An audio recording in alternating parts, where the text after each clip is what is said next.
नमस्कार, आप देख रहे हैं जीवन भास्कर न्यूज। मैं हूं महेश कुमार। सर, आपका परिचय पहले। सबसे पहले तो आपको हम जोहार करेंगे और आपके जितने भी चैनल देखने वाले हैं सभी लोगों को हम झारखंडी जोहार करते हैं। मेरा नाम राजदेश रतन है और मैं झारखंड लोकतांत्रिक क्रांतिकारी मोर्चा का केंद्रीय सचिव हूं, केंद्रीय कोर कमेटी सदस्य हूं और धनवार विधानसभा का नेता।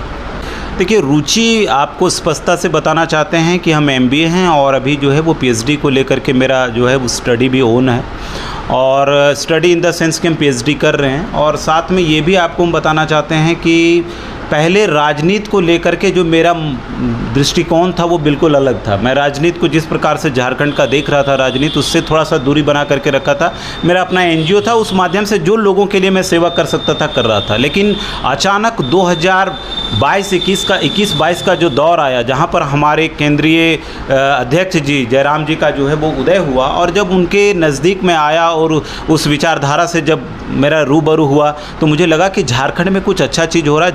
झारखंड माय माटी की बात हो रही है और अगर यदि हमने इसी ओर अपना हाथ नहीं बढ़ाया तो कहीं ना कहीं ये जो है वो नाइंसाफ़ी हो जाएगी। इसीलिए जब भाषा आंदोलन के बाद मानव श्रृंखला शुरू हुआ, उस श्रृंखला के दौरान पहली बार जो है वो इस विचारधारा के साथ जुड़ा और समय के साथ जो है वो बढ़ता गया और लगातार जो है वो अब राजनीति में कोर पॉलिटिशियन के रूप में मैं पार्टी के साथ हूँ।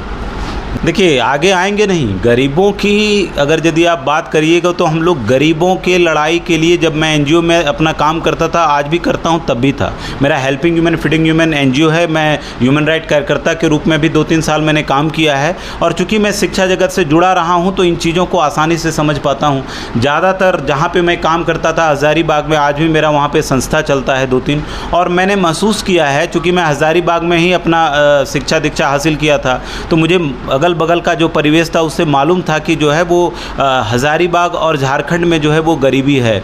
हम लोग इस बात को मानते हैं कि आप शासन और प्रशासन में आकर के और गरीब का, शोषित का, वंचित का बहुत बढ़िया से मदद कर सकते हैं। और ये जो जिस प्रकार का आंदोलन जो है वो 2-2.5 साल में हम लोगों ने खड़ा किया है, झारखंड जो है वो पुनर्निर्माण के लिए तैयार है। हमको पूरा भरोसा है कि हम लोग दशा दिशा दोनों झारखंड का अगले 2025-26 तक बदल देंगे। आपका विधानसभा राज धनवार है, वहाँ की जनता के प्रति आप क्या सोचते हैं?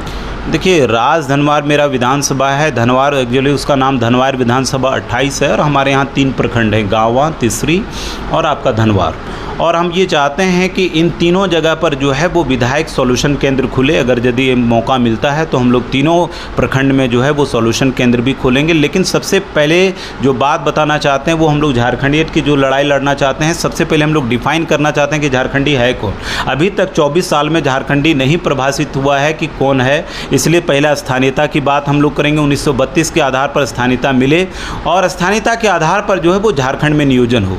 जब झारखंड में नियोजन होगा तो हम लोग सबसे बड़ी बात जो आज आप मैंने क्या कहते हैं उत्पाद सिपाही के दौड़ में देख रहे हैं कि किस प्रकार से युवा अपना जान से हाथ धो रहे हैं, तो कहीं ना कहीं बेरोजगारी को जब हम लोग दबाने में कामयाब होंगे, बेरोजगारी की जगह पर रोजगार देने में लोगों को कामयाब होंगे, युवाओं के साथ जुड़ेंगे, तो हम लोगों का पहला एजेंडा है युवाओं के लिए काम, किसानों के लिए काम, बढ़िया उद्योग नीति। और उसी क्रम में राज धनवार की बात आप करेंगे तो हम उद्योग नीति को लेकर के राज धनवार में बहुत ज़्यादा संजीदा हैं, क्योंकि राज धनवार का गाँव और तिसरी का ऐसा एरिया है जहाँ पर आप बहुत सारे उद्योग को कर सकते हैं, जिसमें से ढिबरा एक बड़ा मामला है। यदि एक बढ़िया सरकार के द्वारा मैंने संशोधित जो है वो ढिबरा को लेकर के उद्योग नीति लेकर के आया जाए तो एक बहुत बड़ा रोजगार जो है वहाँ पर उत्पन्न किया जा सकता है। प्लस हमको लगता है कि धनवार और गिरिडीह का जिस प्रकार का दूरी है, धनवार को किसी भी हालत में जिला बनाना हमारा प्राइमरी एजेंडा में एक शामिल होगा।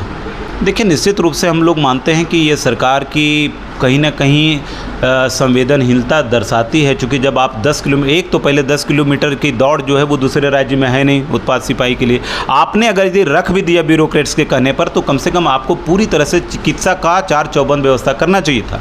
अगर कोई व्यक्ति 2-3 किलोमीटर दौड़ रहा है, 4 किलोमीटर दौड़ रहा है, जिस प्रकार की गर्मी है, आप इस धूप में दौड़ा रहे हैं, रात को ही लोगों को जो है वो लाइन में खड़ा कर दे रहे हैं, चिकित्सा का व्यवस्था नहीं है आपके पास, तो कहीं ना कहीं जिस प्रकार से 8 से 10 लोग ने अपना जान खोया है युवाओं ने, ये परिवार का जो दीपक बुझा है ये बहुत ही दुखद है। और बड़ी संवेदना के साथ आपके इस चैनल के माध्यम से उन परिवार के साथ जो है अपनी सहानुभूति को दिखाते हैं और साथ में दर्शाते हुए इस बात को कहते हैं कि कहीं ना कहीं ये सरकार की विफलता है। आप सभी लोग, सभी झारखंड वासियों के साथ इस तरह का, जिस तरह का घटना हो रहा है, इसका निंदा भी होना चाहिए और सरकार के पास एक स्पष्ट जो है वो कहीं ना कहीं चिकित्सा के साथ व्यवस्था होनी चाहिए और जो इतना लंबा दौड़ रखा गया इसको भी कम करना बहुत ज़रूरी है।